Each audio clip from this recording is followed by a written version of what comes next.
விஜய் விஷால் அப்படி என்ன பேசினாரு, எதுக்காக வந்து சேதனை மனசுக்குள்ளே மன்னிப்பு கேட்க சொன்னாரு, அது எவ்வளோ பெரிய சென்சிட்டிவான விஷயம், அதை வந்து எப்படி இவங்க ப்ரொஜெக்ட் பண்ணாங்க, திரும்பி சொன்ன பிறகு இவர் மன்னிப்பு கேட்டாரா, அது பிறகு எப்படி பேசிக்கிட்டு இருக்காரு ஹவுஸ்மேட்டை, அது மட்டும் இல்லாமல் விஜய் டிவி அவரை திரும்பி எப்படி காப்பாற்றுறாங்க, எல்லாத்தையுமே இந்த ஃபுல் வீடியோவில் நம்ம பார்க்கலாம்.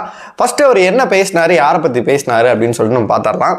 அதாவது விஜய் விஷால் பார்த்தீங்கன்னா தீபக்கா இருக்கட்டும், அவங்களோட டீம்மேட்ஸ் அருண் இந்த மாதிரி நிறைய பேர் இருக்காங்க.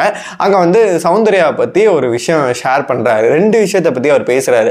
ஃபஸ்ட்டு விஷயம் என்ன அப்படின்னு கேட்டிங்கன்னா, இந்த அமரன் படத்தப்போ சிவகார்த்தி இருந்தாலும் அதுக்கு முன்னாடி அந்த ஷெடியூல் அந்த இடத்துல தான் நினைக்கிறேன். அப்போ பார்த்தீங்கன்னா கால் மேலே கால் போட்டு உட்காந்துட்டு ஜெஃப்ரி மேலே கால் பண்ணுற மாதிரி இப்படி உட்காந்துருக்காங்க. அது ரஞ்சித் அண்ணன் மேடையும் பார்த்தீங்கன்னா படுது. அது பார்த்தீங்கன்னா ஒரு எந்த ஒரு இதுவுமே இல்லாமல் இவ்வளோ பெரிய மனுஷர் ஒரு ரெஸ்பெக்ட் எதுவுமே இல்லாமல் பார்த்தீங்கன்னா அந்த இடத்துல உட்காந்துருக்காங்க.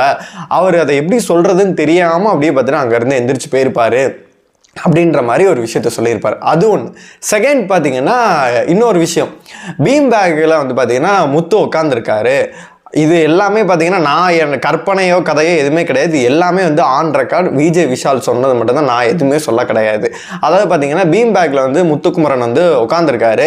அந்த இடத்துல சௌந்தர்யா வந்து அவர் 2 தொடையில இப்படி காலை வச்சுட்டு இப்படி குடிஞ்சு போயிட்டு ஒரு விஷயம் பேசிகிட்டு இருக்காங்க. அவன் வந்து என்னடா பண்ணுறதுன்னு தலையை அங்கிட்டு இங்கிட்டுலாம் இது பண்ணிவிட்டு அவன் என்ன பண்ணுறதுன்னே தெரில அப்படின்ற மாதிரி இருந்தான் அப்படின்ற மாதிரி ஒரு விஷயத்த சொல்கிறார்.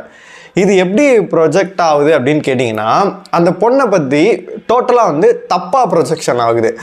ஆல்ரெடி வந்து இந்த மாதிரி ஒவ்வொருத்தரும் இந்த மாதிரி சொல்லி அதனால தான் அந்த பொண்ணுக்கு ஒரு தப்பான ஒரு பேரே ஆச்சு அப்படின்னு தான் நான் நினைக்கிறேன். ஏன்னா இவர் தீபக் வந்து அந்த ரியாக்ட் பண்ணார்ல, அந்த டச் பண்ண விஷயத்தில் அந்த ஒரு விளையாண்டுட்டு இருப்பாங்க, போயிட்டு சௌந்தர்யா டச் பண்ணுவாங்க, அந்த இடத்துல பெரிய இஷ்யூ ஆச்சுல. இது காரணமே பார்த்தீங்கன்னா சௌந்தர்யா இப்படி தான் அப்படின்ற ஒரு கேரக்டர் பார்த்தீங்கன்னா இதாச்சு.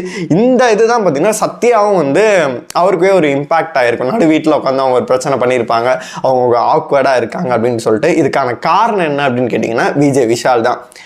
அந்த பொண்ணு தப்பாக இருக்குது, இல்லை தப்பாக நடந்துக்கிறாங்க, இல்லை ஏதாச்சும் பண்ணுறாங்க அப்படின்னா நீ டேரெக்டாக போய் அந்த பொண்ணுகிட்டே நீங்கள் பண்ணுறதெல்லாம் இப்படி இருக்குமா, இந்த மாதிரி நீங்கள் இருந்தால் ஓகே அப்படின்னு அவங்கள்ட்டே சொல்லியிருக்கலாம்ல.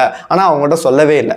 அதே அவர் இன்னொரு விஷயமும் சொல்கிறாரு. என்ன அப்படின்னு கேட்டிங்கன்னா, சாச்சனா என்கிட்ட பேசுகிறதா இருக்கட்டும், ஜாக்லின் என்கிட்ட பேசுகிறதா இருக்கட்டும், சுனிதா என் கண்ணத்தை கிள்றதா இருக்கட்டும், அதெல்லாம் ஓகே.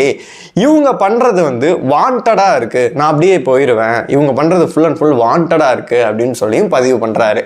இதை பார்க்கும்போது டோட்டலாக அந்த பொண்ணோட கேரக்டராக இருக்கட்டும் எல்லாமே வந்து வெளியில் வந்து வேற மாதிரி காமிக்கு. இவரே சொல்கிறாரு இது ஒரு சென்சிட்டிவான விஷயம் அப்படின்ற மாதிரி இவரே சொல்கிறாரு. அது லைவ்ல மட்டும்தான் இருந்துச்சு பார்த்தீங்கன்னா, அதுக்கப்புறமேட்டு ஃபுட்டேஜ் வந்து இதுலேயும் வரவே இல்லை. இதை சேதனா இருக்கட்டும், விஜய் டிவியாக இருக்கட்டும், எப்படி இதை கொண்டு போகிறாங்க அப்படின்னா, விஜய் விஷால் வந்து ஏதோ ஒரு தப்பு பண்ணிட்டாரு, அந்த இடத்துல சேதுன்னா வந்து நீ இந்த மாதிரி பண்ண அப்படின்னு சொல்லிட்டு ப்ரொஜெக்ஷன் பண்ணியிருந்தாரு அப்படின்னா, இந்த வாரம் இருக்க 20 பேர் வந்து விஜய் விஷாலை தான் அடிச்சிருப்பாங்க. எல்லாரும் சேர்ந்து இந்த மாதிரி ஒரு ஆள் இருக்கக்கூடாது அப்படின்னு சொல்லிட்டு பிரதீப்க்கு நடந்த மாதிரி வந்து நடந்திருக்கும்.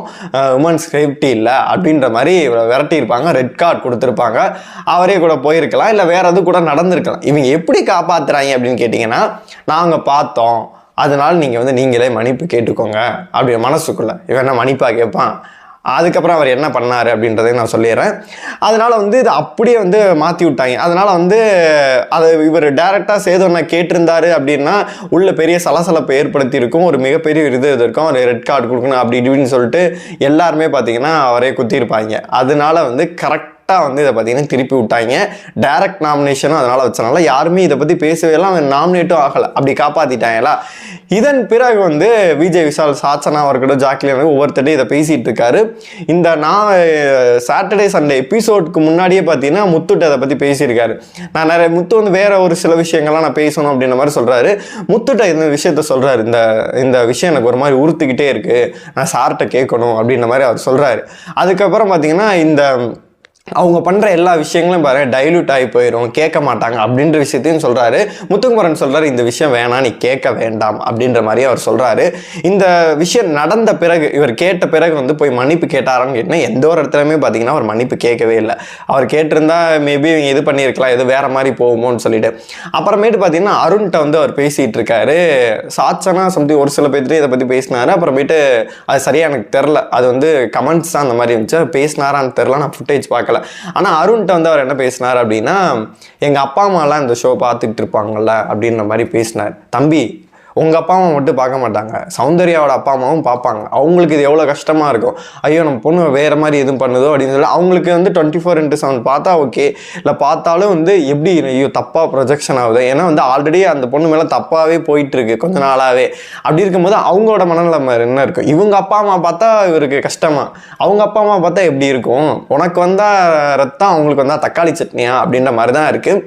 ஒரு தப்பு நடக்குது அப்படின்னா நீ பசங்கள்கிட்ட போய் இதை வந்து வேறு மாதிரி ப்ரொஜெக்ஷன் பண்ணும்போது அது வேற மாதிரி வெளியில் போகுது. அப்படின்னு இருக்கும்போது டேரெக்டாக அந்த பொண்ணை கூப்பிட்டு இந்த மாதிரிலாம் நீங்கள் நடந்துக்கிறீங்க, உங்களோட நேச்சரே அப்படி கூட இருக்கலாம், இல்லை நீங்கள் என்ன இன்டென்ஷன் எப்படி இருக்குது அப்படின்னு சொல்லி நமக்கு தெரியவே இல்லை, தயவுசெய்து இந்த மாதிரிலாம் மாற்றிக்கங்க, இது என்ன பப்ளிக் ஷோ அப்படின்ற மாதிரி கூட சொல்லியிருக்கலாம். இதை இந்த மாதிரி போகும்போது விஜய் டிவியும் அவரை காப்பாற்றுறாங்க. மற்றபடி பார்த்தீங்கன்னா வேற மாதிரி இது போயிட்டுருக்கு. இவ்வளோ தூரம் நான் சொன்னது வந்து உங்களுக்கு தெளிவாகவே புரிஞ்சிருக்கும். யார் மேலே கரெக்ட் அப்படின்னு சொல்லிட்டு நீங்கள் உங்களுக்கு தோணுதோ மறக்காமல் கமெண்ட் பாக்ஸில் சொல்லுங்கள். இந்த விஷயத்தை வந்து சேதோனாவாக இருக்கட்டும், விஜய் விஷாலாக இருக்கட்டும், இதை எப்படி கொண்டு போயிருந்தால் நல்லாயிருக்கும்னு நீங்கள் நினைக்கிறீங்களோ மறக்காமல் கமெண்ட் பாக்ஸில் சொல்லுங்கள். இல்லை அவருக்கு இது ரெட் கார்டு கொடுக்கலாமா, இல்லை வந்து வேறு எதுவும் உங்களுக்கு தோணுதா, என்னென்ன கருத்துக்கள் இருக்கோ எல்லாத்தையுமே மறக்காமல் கமெண்ட் பாக்ஸில் சொல்லுங்கள். நீங்கள் சொல்கிறத வச்சு நான் இன்னொரு வீடியோ கூட மேக் பண்ண ட்ரை பண்ணுறேன்.